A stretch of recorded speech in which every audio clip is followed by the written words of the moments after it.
Welcome to Made for Mondays, the source for digging a little deeper into the Believers Church Sunday messages and finding ways to apply them to our daily lives. Together, let's take a deeper look and find a way to bring Mondays back to life. Hey everybody, welcome to the pod. My name is Heather, and who are you fellas? Hey, my name is Doug. How's it going? Good. This is the first time I've been in this chair. I can see the cameras up there. It's very fun. Is it fun? No, it's very It's nervous. Okay. distracting. It's so distracting. Well, hello, everyone. My camera's right in front of me. So I'm Joe, back by popular demand. Oh, Here I popular am. demand? I had two people. Yeah, so what people constitutes popular? Is Yeah. it Oh, more they than just said one? they listened to a podcast. Okay. And Okay. it was good to hear Who me. were the two people? Your mama and your wife? And Natalie. Oh, Oh, Natalie. That's good. that's awesome. Thank you, Natalie. Shout out to Natalie. Very cool. So you guys, did you do anything fun this weekend? Oh, I did not. I did not either. Yeah. What? Not really. Yeah. No fun things this weekend? The family's not feeling well right now. Oh, man. Yeah, we were just kind of staying home and just keeping Laying everything low. low-key. All right. Yeah. Yeah. We had a couple of family events. My nephew's birthday party Friday night. But we've been doing stuff the last couple weekends. We got some stuff coming up. So it was I always fall into this trap on these weekends. Like the whole week I'm excited. We're both excited, Lee and I, about, we have nothing planned this weekend. And then it ends up just being a ton of housework. Like I'm all sore and everything. Oh. Had to build a basketball goal for Easton. Nice. Yeah. That sounds fun. Yeah, it was fun. Did he like it? Yeah, he loved it. Oh, that's He loves good. it. Yeah. Where did you put it? Back in the backyard or No, out it's front? on the side. Oh, with the nice. driveway and stuff. Very Yeah, now he just cool. wants to be out there all the time. So. That's cool, dude. Yeah. Fun. Hopefully it'll be nice and dry this week. I don't Right. think it's supposed to rain all that much. Well, yeah, then I spent a couple hours getting all the grass right. It's so tall. I had to cut the backyard twice to get it right for the kids, and then it just rains for 3 Right. hours. Like, Yeah. I felt like the grass was already taller this morning. Yeah. Yeah. I know we went on Friday. I really wanted to be outside because I just like to be outside on the weekends. And I was like, okay, I know it's supposed to feel like, I think the heat index was supposed to be 112 on Friday. Yo, really? Yeah. So Nate was like, do you really want to be outside today? And I was like, kind of, at least for a little bit. And so usually we try to like do a hike or something somewhere. And I was like, well, if we go to Windsor Castle Park, it's mostly like shaded if you do the one trail that's like on the interior. And so I was like, if we go in the morning, maybe we can like do it before it gets too hot. So we didn't get out there until like 10:30, but we did make it. And there was like a breeze, but we were both so hot by the time we were That's done. funny. And we, like, the parking out there is all in the sun. And so we came out of the trail area. Are you guys familiar? Like, you've been Oh, out yeah. to that trail. Yeah. So, like, you come out of the trail and then it's like sun. And it's Yes. probably like 50 yards from outside of the trail to where our car was.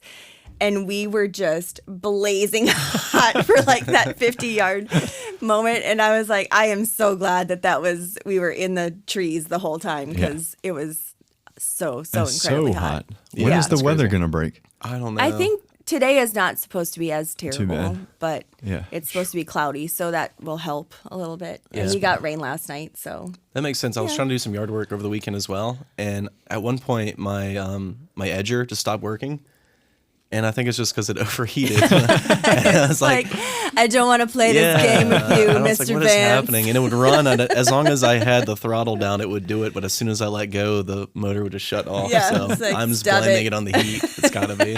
It's crazy. Oh man. All right. Well, we are doing our Bible reading challenge continues. So we've already gone through Mark, we've gone through Matthew, and we are we just started chapter 9 of Luke. So did anything stand out to you? Chapter 8 and chapter 9 of Luke are really long. Yeah. We started this morning.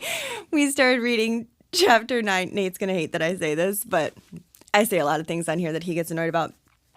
He said, Luke, so long with your chapters. Break it up into this could have been 2 chapters, Luke. And I was like, Luke didn't write the chapters. Like, he was just writing. That wasn't really Luke's thing to break up the chapters. He was like, okay, babe.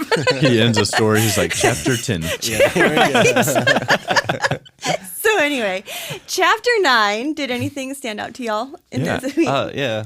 Do you wanna go? Actually, I have a question for you guys. Oh, yeah, cool. why- Awesome. So right at This the is beginning. what the what? Yeah, what the what? Good job, yeah. Doug. So right at the beginning, why do y'all think Jesus chose to give the 12 healing power as they went off?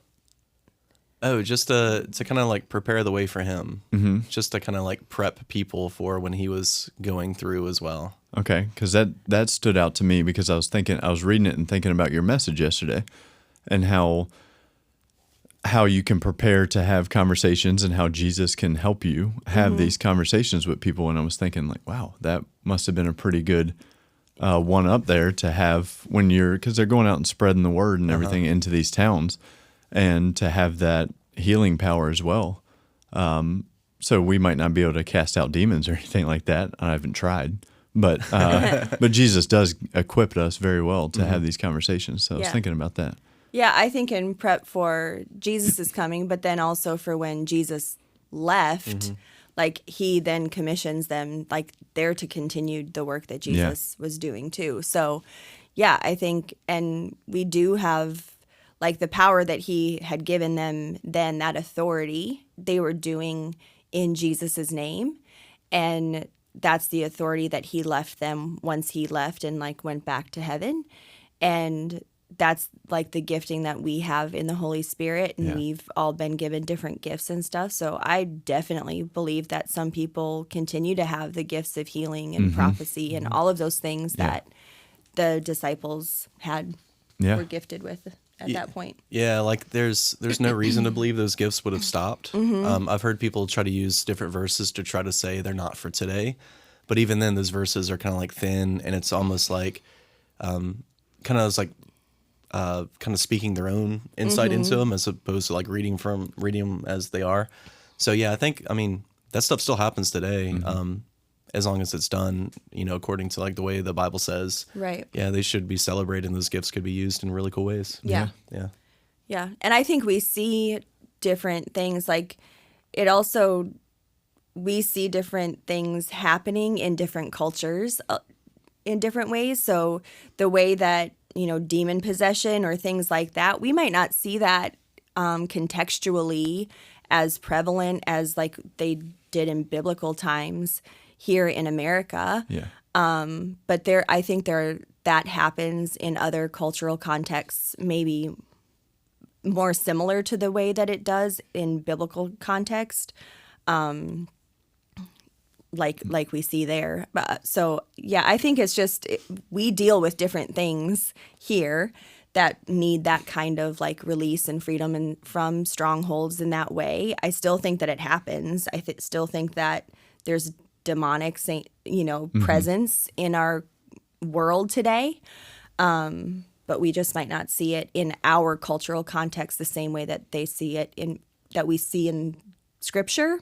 But that's not to say that other places don't see it that way. Yeah. So. I just thought it was very cool to see how Jesus equipped the 12 to go in there and have what we talked about yesterday, have conversations with people. Yeah, it's cool too because like you see them going out and doing what he said, right? And then a little bit later in chapter 9, in verse 18, it says, they're meeting with Jesus again, and Jesus asks them, like, who do the crowd say I am?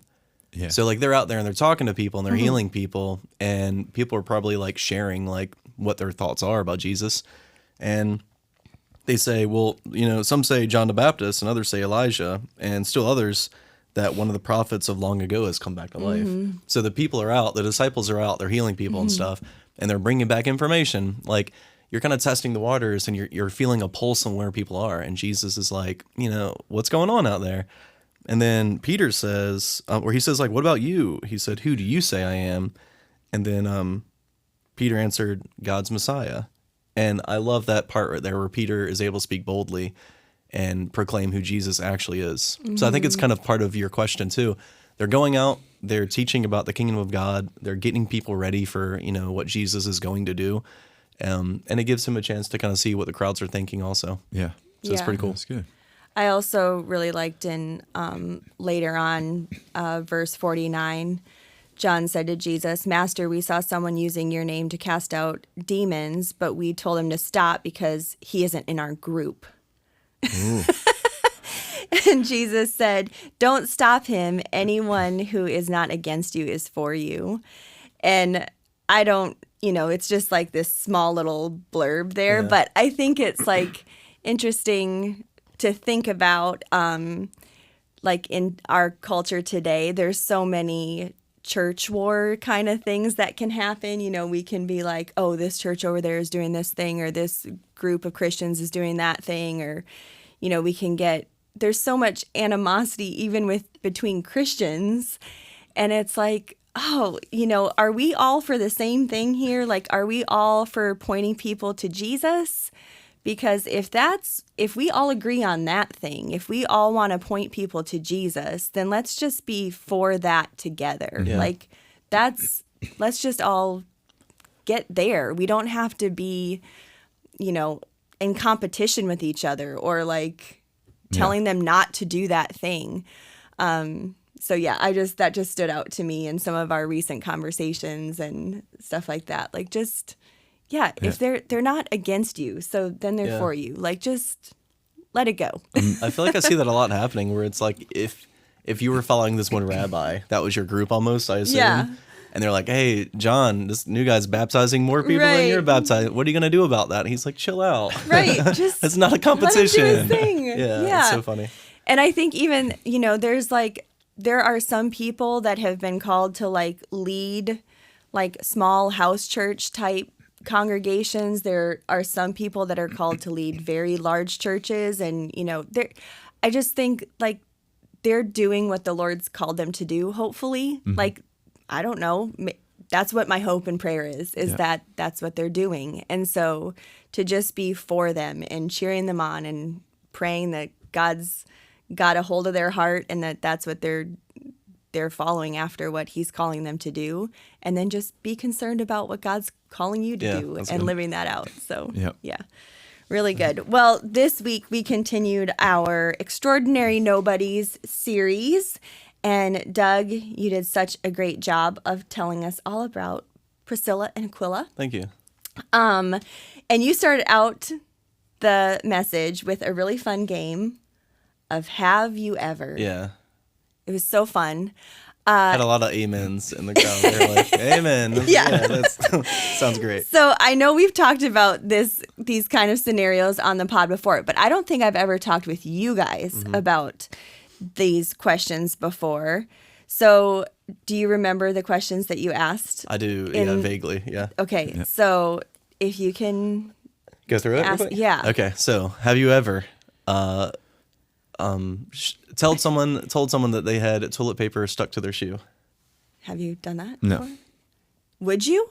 Yeah, probably. Maybe I have, but no, not really. No, not really. You wouldn't? I don't think so. Why? I don't know. Yeah, what would stop you from... Listen, I've done a lot of reflection on this because the way I answered these three questions, right? So I said, no, I don't think I would with the toilet paper. No, I don't think I would with telling someone they had something stuck in their teeth. Yeah. And then you asked us on the side in the office there, well, would you tell somebody that their grammar was incorrect? I was like, yes, absolutely. Oh, that's interesting. So I've been reflecting on that ever since. Okay. I think that's an inner battle. Yeah, so I did a test group with Joe and Megan Angel before the message, just to make sure. I was like, is this going to be good? Is this and relevant? You did it with our teaching, our worship planning team too. Yeah. So all day yesterday after hearing that, I was looking for someone with toilet paper on their shoe. That's funny. Let's see if I could change my ways. Oh my gosh. Do you think you said yes to everything? Yeah. You would tell because I'm a nice person. You would tell complete strangers they got something in their teeth. That is a kind thing to do, Joe Powell. So Joe, I wonder if like what is it? What would stop you from the toilet paper one? I think is low hanging fruit, right? Yeah. What would stop you from the toilet paper? Is it like embarrassing, or you don't want to like? Well, interrupt? so truth be told, the toilet paper I probably would. Yeah, okay. But then we get into the food and the teeth. The food and teeth thing is way harder. If I'm sitting there eating lunch with somebody, I know them. Yeah, a stranger, no. Oh, really? No. You went, excuse me, good sir. You have something in your teeth. We've never okay, let me tell you guys a scenario. At Drive Conference, I can tell this because nobody knows this person. Okay. His name rhymes with Andy Stanley. No. At Drive Conference, I was coming out. I was in the ladies' restroom. You can imagine at a conference of this size, there's thousands of people there. So at a ladies' restroom, I'm coming out of a stall, and in front of the row of stalls is a row of sinks. On either side of the sinks is the doorway, and both doorways have a line of women. Oh, yeah. And at the sink, all sinks are full. And so directly in front of me, as I come out of a stall, is a woman standing at the sink, hands in the sink, and her dress is tucked in her undies. Oh, yes. That's That's- definitely Okay. say something. So there are women all around her not doing anything about this situation. Oh, that's horrible. Yeah. So I go up behind her and I remove her little skirt. You fixed it for her? Yeah. I think that might be going too far. I told you she knows no hands boundaries. Are in the sink. So as I'm doing that, I just say to her, honey, your dress is tucked. I'm just removing it so that because you're a little exposed at the moment. And she was like, oh my gosh, thank you so much. So she's like near tears, embarrassed because everyone has like Nobody would seen do her. anything. Oh, She was yeah. like, thank you, thank you, thank you. And so I was like, yeah, no problem. Everything's cool. We're like besties now. You're fine. And so she like finishes at the sink, dries her hands, comes back to me, hugs me. And I was like, yeah, this is cool. You're fine. And she like leaves. And this girl next to me was like, that was so sweet. And I was like, yeah, girl, why didn't you help the girl out? Yeah. Did you say that? I said, yeah, girl, I know. So yeah, I just like, I would want someone to tell me, Yeah. because it's embarrassing to be the person with something in your teeth, with a booger hanging out of your Yeah. nose. I think. Well, listen, with your dress yeah. I let stuck it in your undies. I led an entire huddle one time, and Jeremy didn't tell me my zipper was down. I was about to say, dude. See? That's the male Zipper equivalent. down, Zipper being down. boys. Like, he can't speak to himself for himself. The producer doesn't even have a mic. You call my man out. You have to tell people. Yeah. Not how the story went. Jeremy just said that is not how the story went. But it is like, that's definitely the male equivalent. A zipper is down. Do you say something? Yeah. Yeah, I You think so. You have to. I I've think done so. that before, for real. Like, Yeah. I've done that before. Yeah. It's like, hey, man. I your know you zipper's might down. not go up to the person and zip their zipper. I didn't want to I say get it. I'll say it. but I would definitely say something. Yeah. She was in a position where she couldn't Yes. do the thing. That makes sense. That makes sense. But it's so funny how, like, and I think the reason I want to ask those questions is because, like, look how complicated we can make helping somebody. Yes. We can overthink it, and we could say it might be weird for them, it might be weird for me. Am I going to overstep boundaries if I Right. do this or help out? So I love that. That is such a good story because it shows how complicated, but also how like life-giving it can be when we're willing to go out there and do something that She might be actually weird. found me later in the conference and came up to me again and thanked me because Yeah. she was like, she said, could you imagine if I would have walked in here, Oh, no. like into the auditorium? And felt I like was she would have like, felt a oh, draft. honey, I really hope you would have felt it before you walked Or in like here. somebody would have said something, right? Yeah, that's so good. Oh man. Well, you also like, so we had like a little fun with that and stuff. And then you transitioned us into kind of the whole point of where we were going with the message. But before you did that, you actually made a distinction of what the message was yeah. not going to Yeah. be. So can you tell us what that was and why it was really important for you to set it up that way? Yeah, so I said the message is more so around if you disagree with somebody or you just want to help somebody, but it's not a message about if somebody like has sinned against you. And I thought that was a big distinction because I think like that conversation has to look different. Especially if it's like if somebody's like actually doing harm to you. Like if somebody's doing harm to you, I would not encourage them to invite them over to their house to have that discussion. Right. Because that could be dangerous. You have to create boundaries in that situation. So I wanted to make that clear distinction just so nobody would think like this is impossible for me because this person is actually like a detriment to my life. I don't want anybody thinking this can't happen in my life. But at the same time, I don't want anybody to find themselves in a dangerous situation Sure. because they're following the advice of somebody on stage. Yeah. So, Yeah. just a real clear distinction. This is more so if you disagree with somebody or are critical of somebody as opposed to somebody who's actually doing harm to you. Like that's definitely a different conversation. Yeah, so good. So you introduced us to Priscilla and Aquilla, and their story is in Acts 18. And they've become partners in the gospel with the Apostle Paul. And you said they would have learned both theology, but also how to live out their faith. So I just would love to spend a little bit of time talking about what some dangers of being theologically sound are, but not living that out in what we believe, which is really kind of tied to last week's message, which I it really is. loved how that connected. So what do you guys think about that? Like, we can be theologically sound, but then if we're not living that out, what dangers are we kind of like pushing into there? Yeah, I think that using scripture with no love behind it, it can set you up to be somewhat hypocritical, depending on how the conversation goes. But more importantly, I think it sets an environment in which the person receiving that, when you're only using theology with no love behind it, for their defense to go up. Yeah. And you talked a lot yesterday about them being defensive and stuff, and how we can avoid that. And that's, I think, having both is how you avoid that. Yeah.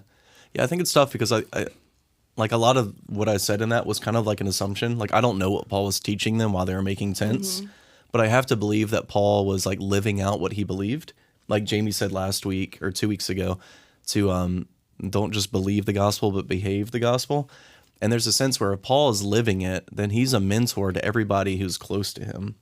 And I'm hoping that, or I'm assuming that as they lived so close to Paul, they were able to see that example and were able to live it as well, which is really interesting. Like I think a lot of times we can get good Bible teaching anywhere. Like we can go online and we can see it. We can read commentaries. We can listen to podcasts.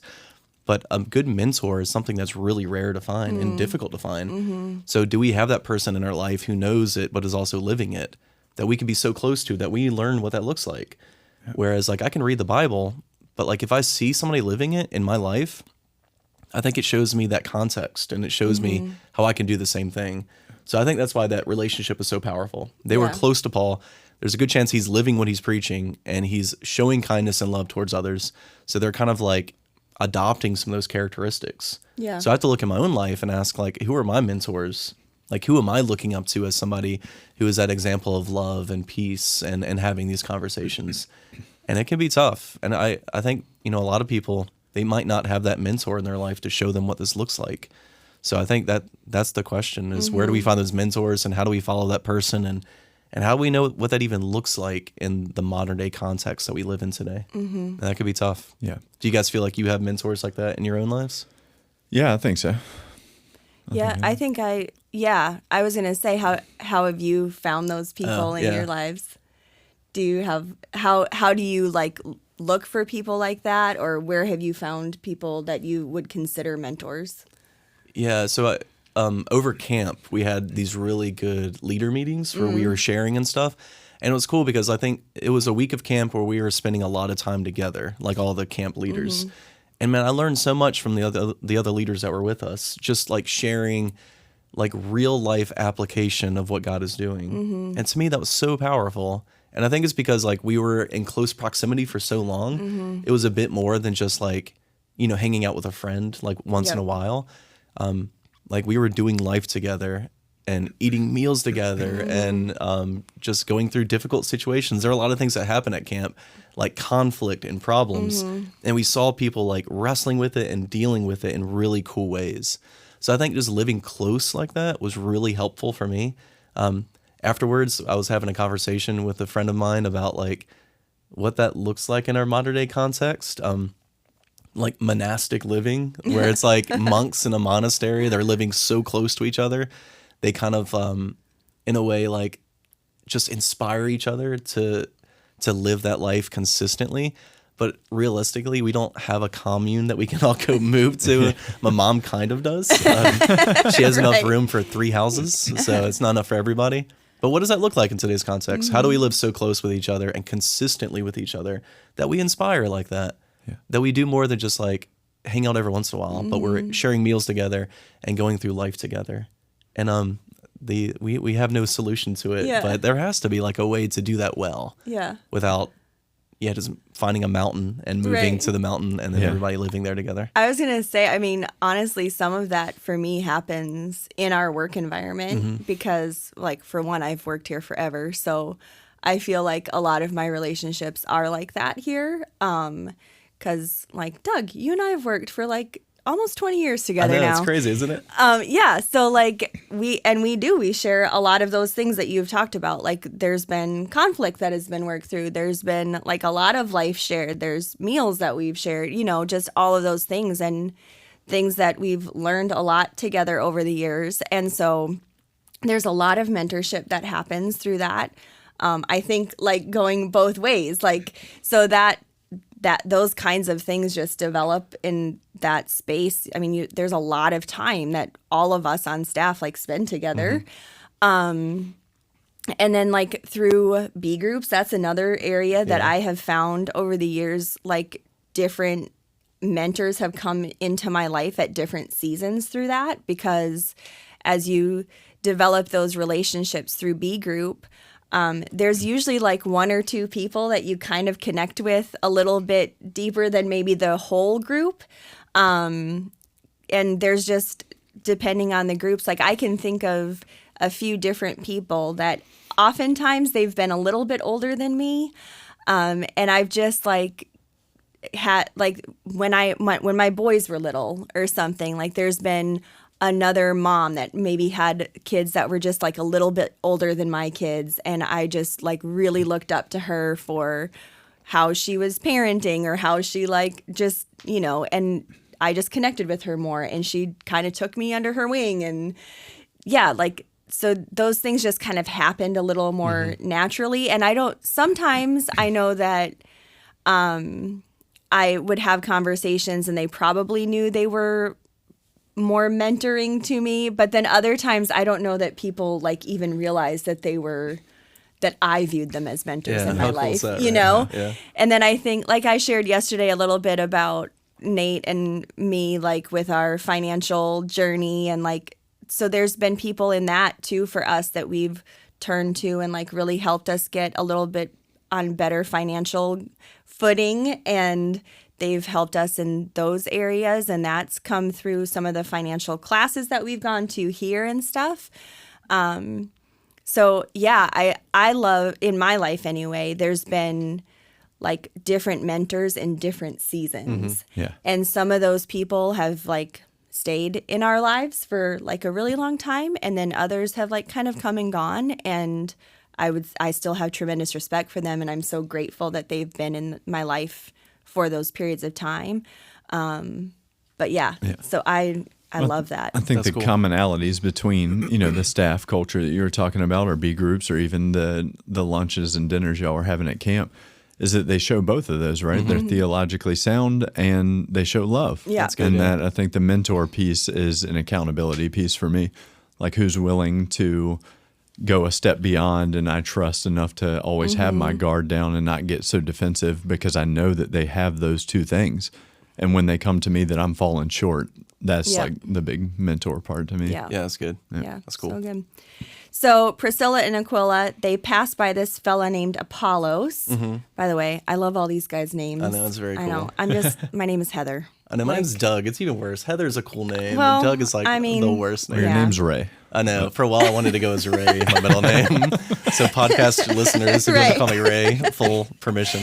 So anyway, so they notice his teaching is just like a little bit off. And there's one verse in this whole passage that kind of packs so much wisdom, and it's verse 26. So will you just read that verse to us really quick? yes. I know I No, caught you no. off guard here. So It's- Acts, should be. I'll say it really slow. Acts 18, verse 26.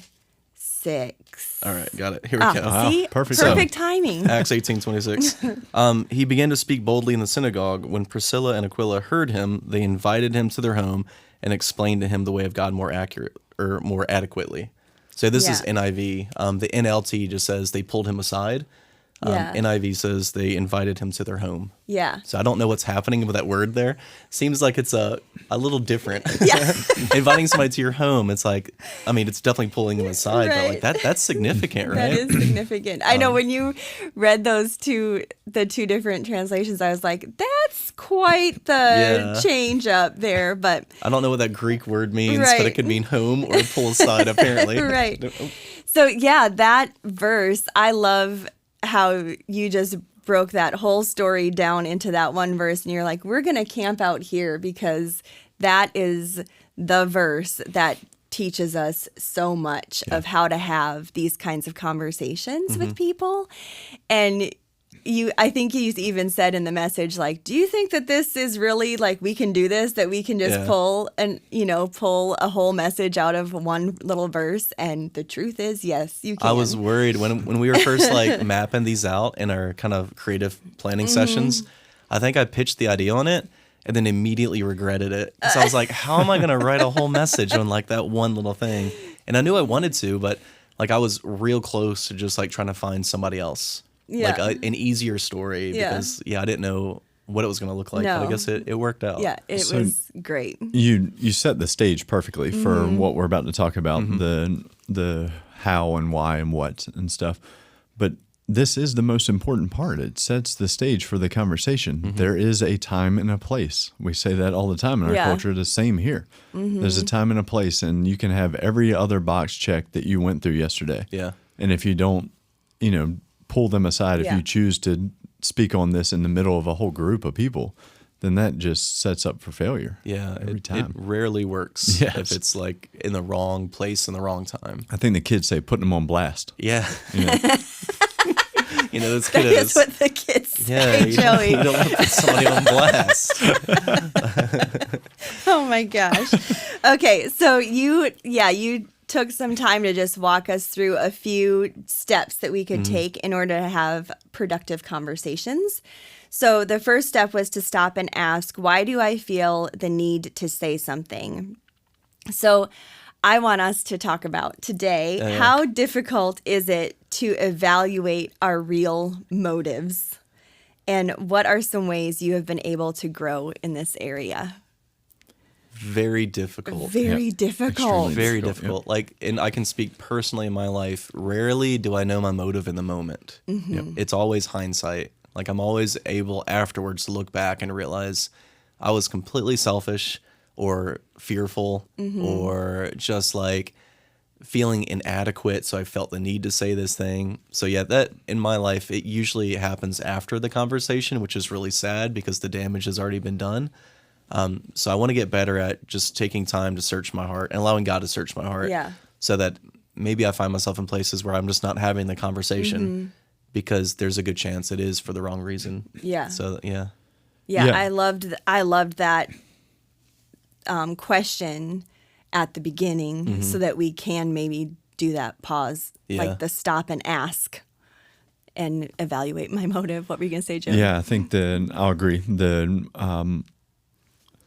Figuring out your motive in real time is extremely difficult, but the why part of it, and I think if you're wondering if or why you should have a conversation, I think you should sit in that moment for a bit. I think there's room for the Holy Spirit in that because I was in a time not that long ago, a season where difficult conversations just seemed to keep popping up. And I kind of just wanted to blanket it and say, like, man, this is so exhausting. So I'm just going to, not go after it the way I should.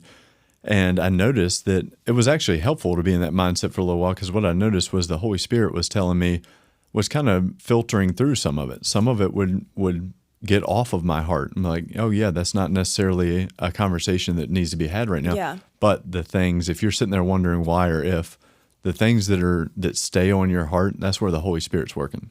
And if Yeah. you sit in that for a while, the Holy Spirit's going to keep it there. Yeah. And then you know, and you can start examining your motives because you're like, I know God's telling me to go have this conversation. Yeah. That's really good. Really good. Yeah.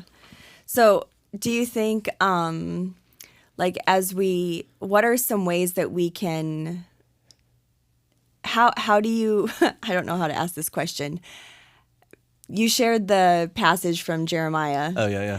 that the heart is deceitful above all other things. Yeah, who can know what the heart Yes. is about?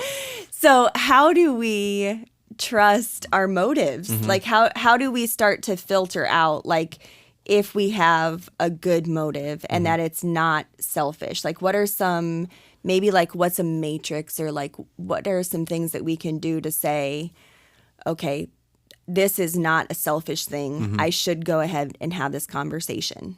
Yeah, so I love what Aquilla and Priscilla do. They know that the conversation needs to happen because Apollos doesn't have the full story. Yep. So I think like the first thing is like, is this a conversation that needs to happen? In that situation, it definitely was. They needed to correct his theology because he's teaching on the stage and he's saying things that maybe aren't, he probably wasn't teaching like inaccurate things, but he wasn't teaching the full story. Yep. And that's pretty big. So like clearly the conversation needs to happen, and then later they find a good way of having that conversation. So I think like if this is something that could be harmful to the person or to people around them or even to yourself, then that's definitely like this conversation needs to happen. And then I determine the best course of action. Yeah, that's good. If it's important, if you feel like this person could really benefit from it, like going back to the toilet paper in somebody's shoe, like, yes, they will benefit from this because I don't want that person to feel embarrassed. Yeah. So I think it has to go back to that. Is it a true benefit to them? And I think that helps me find motive as well. If I go back and I realize this might not be true benefit to them, maybe it's just because I want to be right. Yeah. And maybe that helps me find true motive. Yeah, you said in your message, knowledge makes me feel important, but love strengthens the church. Yeah. Or love would strengthen the person. Yeah. Or, fill in the blank. Like, knowledge makes me feel this way, but love makes the other person feel important. So that is the biggest transition I've made over the last handful of years in examining my motives, because that is what it always used to be with me. I would want to jump into a conversation or something like that with the motive purely being that I just have knowledge on what is being talked about, whether that's productive or not good.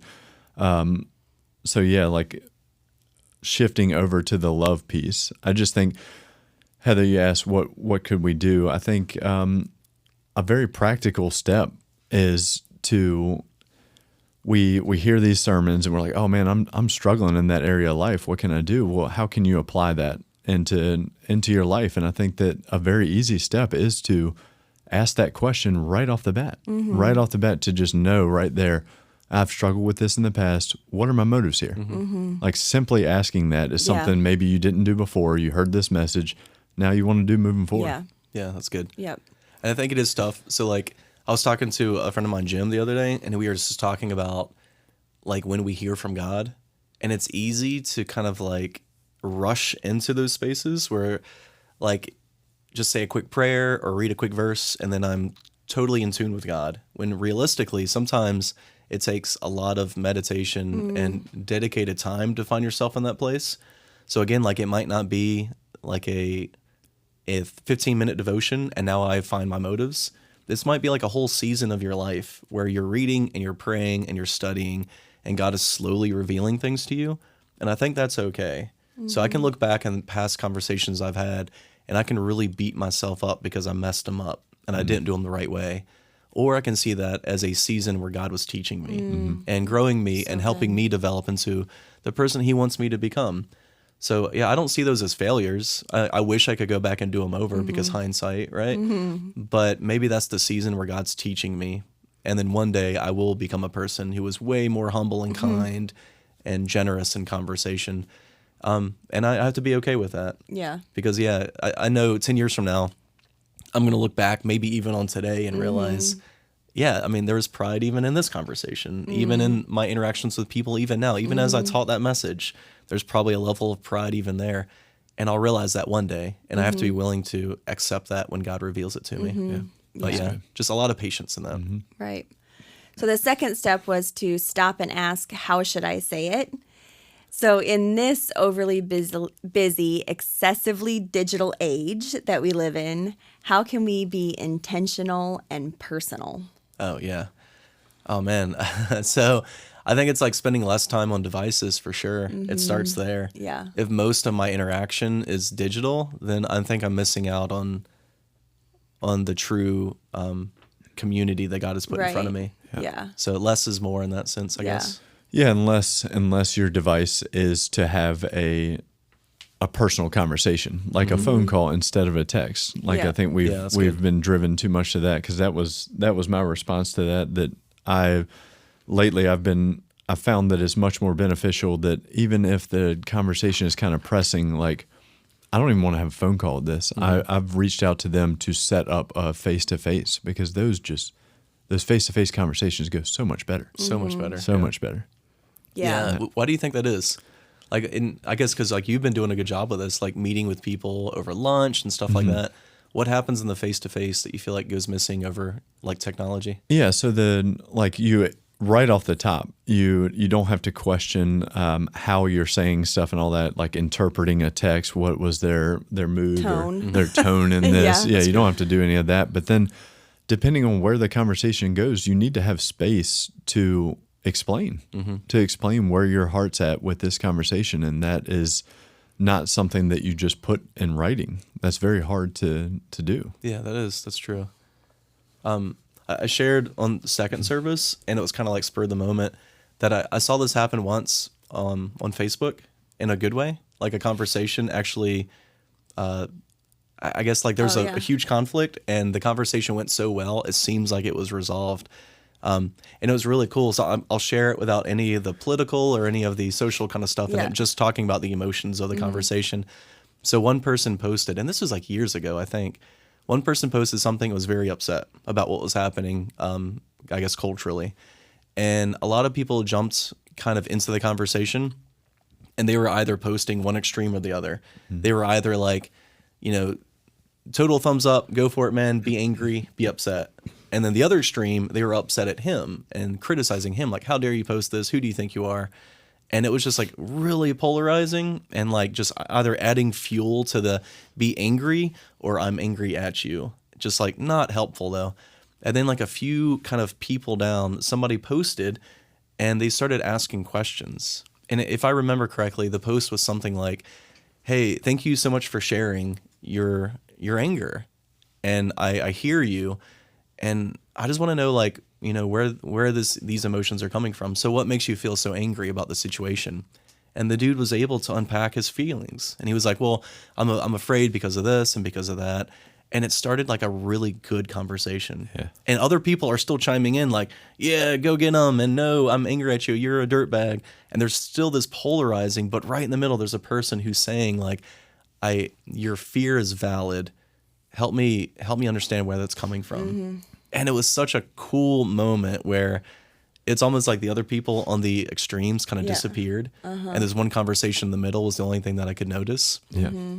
And I like to think that led to a lot of healing and a lot of health and maybe just empathy for both sides. Mm-hmm. So I think that like we can do that with technology. It's just so rare. Yeah. And there's so many distractions of other things trying to come in to disrupt that. So I think that's why it doesn't really happen all that often, because it's really difficult to do. Mm-hmm. But if we're face to face and I'm having lunch with somebody or I welcome somebody into my house, then I feel like it's way easier because it's a person. Yeah. Mm-hmm. And you can hear from them and you can see the emotion and you don't have to like assume anything. They're sitting right there. Yep. So when you make it personal, I think the other person doesn't really take it as personal. If that makes sense, right? Yeah. Like Nice little tagline there. I should have put that in the message. Bumper sticker. Yeah. Yeah. I mean, I hate that phrase. Don't take it personal. Of course, I'm going to take everything personal because I'm a person. How can I not take something personally? If you have two humans talking to each other, it's going to be personal. Right. So if I make it really personal, then hopefully the person doesn't take it personal. Yeah. And they see it as something that's like, okay, this is good for me. Nice. Right. And I think your point of like the intentional and personal part is, and we've said this through the Polarizing series, we've talked about it a lot since then, like a big part of how to do this is to ask a lot of questions. Yeah, that's good. Like if you really want to have this type of conversation with somebody, is to ask them questions, And so you have to imagine, this is imagining what's happening with Apollos and Priscilla and Aquilla, but like if they're having them over to, they're probably like, Apollos, how did you come to know Jesus's story? And what kind of teaching did you get to be able to now go out and teach about this? Like they were probably asking him a lot of questions about what he was sharing before they started like telling him, filling in like the parts of the story that he didn't know. Like they wanted to know what he did know before they told him what he didn't know, That's really good, yeah. So that's a huge thing. Like you want to know someone's story before you just like interject what you're going to tell them. Yeah. So ask a lot of questions. Oh, yeah. That's so good. Everybody hates assumptions. Yeah. And nobody wants somebody to assume about them. Right. And the only way we can learn about the other person is to ask the right questions. Yes. So I got to share really quick. Lauren and I had a moment like that probably about a month or so ago. Yeah. We're getting ready for a Wednesday night. And we started chatting on a political event that happened that had religion tied into it and stuff. And in that 20-minute conversation, we both said a couple of pretty intense things. And we left that kind of completely on the same page with where our feelings were at. We were perfectly fine. All that. We grew as friends, all that. And I just thought, as y'all were talking, I'm like, I can't imagine us having that, saying some of the things that each of us said, like in a text conversation. Oh, yeah. That would have been awful. Yeah. It would have ended completely different. Yeah. Yeah. Have you guys ever had something like that? Like somebody tried to have a serious conversation through like a different avenue and it just didn't work for you? Oh, yeah. Yeah. It's awful. Yeah. How did you guys feel when that came through? Did you feel like, if you don't mind me asking, because it could get personal, but Like in a text, if Yeah. something comes through like that, I hate it so much. Yeah. Yeah. I would much rather have a face-to-face conversation. Yeah. Yep. Because like there is a lot of assumption that goes into, and I know it's happened like with me too. Like if it starts out in a text conversation or in an email or something like that, then you feel like you then have to respond that way. And it can just, it just doesn't go well. yeah. And it oftentimes, I think, ends up having to resolve in a face-to-face. Yeah. And by that time, the face-to-face then feels more uncomfortable Yeah. than if it would have started out face-to-face. Because now, like, emotions are probably even higher than they were when it initially started. And so, like, and oftentimes I think it starts off in a text or an email because you want to avoid a hard conversation face to face. Yeah, it's almost so like you're I like, hope I can resolve let me it. just do this like in an email or a text because this is probably going to be a little uncomfortable. So it starts off that way, thinking that you're going to avoid an uncomfortable conversation. But then a lot of times it escalates Yes. because everything's getting misinterpreted. And then the only way to actually resolve that is to have a face-to-face conversation. But now it's gotten even worse. Yes. Yeah. And so that face-to-face conversation that could have happened at the beginning is going to be even more uncomfortable. So, yeah, just do it in the beginning Yeah. when it feels Start a with little gross instead of it being really gross, Yeah. you No, know? that's good. Yep. Somebody sent me something on Facebook and they said, whenever somebody invites me over to their house, it's always an intervention. I was like, oh, that's so very funny. So like I could see kind of the hesitancy of that as well. Like, oh, they're inviting me over for dinner. Is it something I said or did?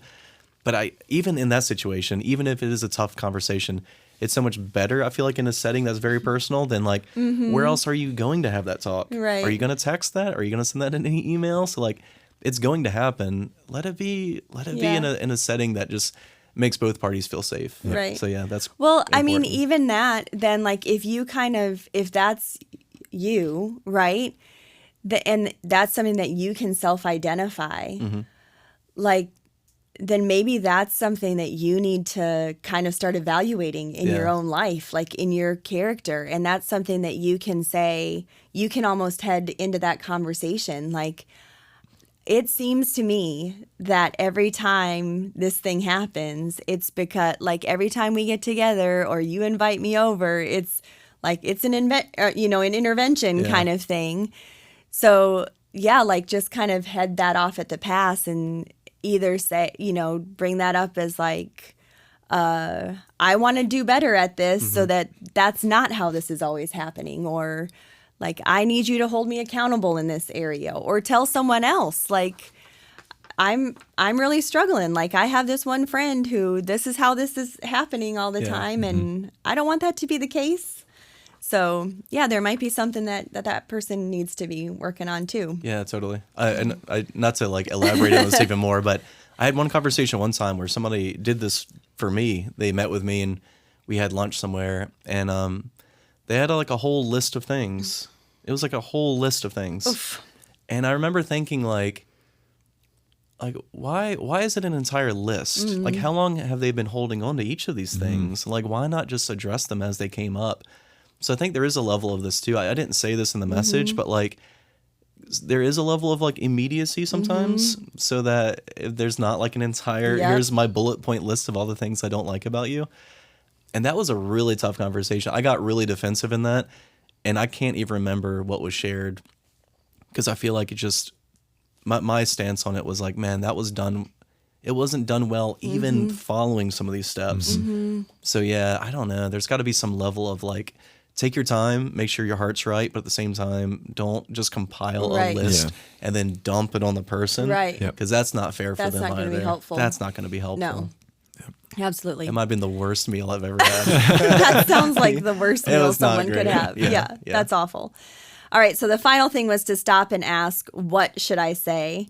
And I love that you were vulnerable enough with everybody yesterday to share your process of getting to this place, and that you wanted this to be your first step, but that you said you couldn't do that because if we allow the what to be our last step, it allows us to communicate differently and better, actually. So the why communicates love, the how communicates value, and now with the what being the last thing, we get to communicate wisdom.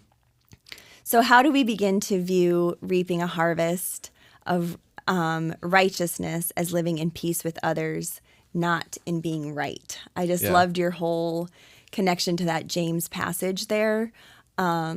With when we communicate the what as the last thing. So can you just talk us through that a little bit? Yeah, so I feel like words of wisdom will always be words that bring peace. And that whole passage in James, there was like so many things in there that kind of like really hit what we had talked about already. So words will be pure, they'll be peace-loving, gentle, merciful.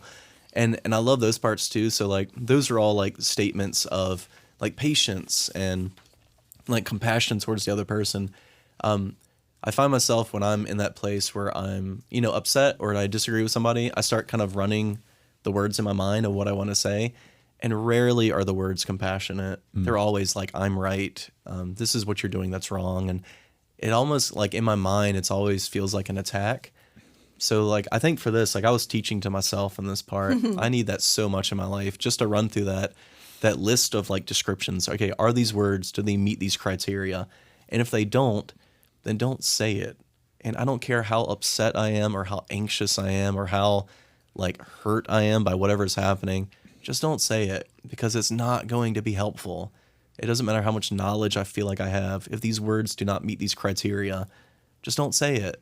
Yeah. And go back to step number 1 and allow myself to cool down and check my heart and make sure the avenue is right so that the words will actually be wise. Yep. So I'm going to read from you from Ephesians real quick. Nice. That's what popped up. So Ephesians 4:29 says, "Let no unwholesome talk come out of your mouths, but only what is helpful for building up the one in need and bringing grace to those who listen." Oh, dude, that's so good, yeah. Then what I put in all caps there was building up the one in need. So I think it's important. One of the biggest steps, and now that we're trying to establish our what are we going to say? Well, we've already established our motive. So that's a big thing right there. But it's remembering when you're trying to figure out what, it's remembering that you feel like you need to have this conversation because the other person is in need. So I think it's very important to remember that when you're thinking about what to say. Right. Yeah, that's huge, yeah. And not focus on being right in the conversation. Yeah, so you have to ask yourself in that, like, will these words actually benefit this person? Yeah. Yeah, that's important. We're not wanting to tear people down. Yep. Yeah. We want to build them up. Yeah, that's great. So like, is this going to end in like a positive, good result for them? Like socially, based on, their own reputation, based on how people view them. If I'm trying to cancel somebody, the answer to that question is no, this is not to their benefit. Right. Yeah. Like it's not their benefit at all. I'm trying to like destroy this person. So that can't be the way we do things anymore. Right. That's Yeah. so good. That's So such a good. good message, Doug. Yeah. Great message. Well, thanks, guys. That's all we've got time for today. We hope that you'll join us as we continue our Extraordinary Nobodies series this Sunday. We'll be on campus at 9 and 10:45, or you can always join us on the YouTubes at 1 o'clock in the afternoon. Thanks for being here, everybody. Go and be love.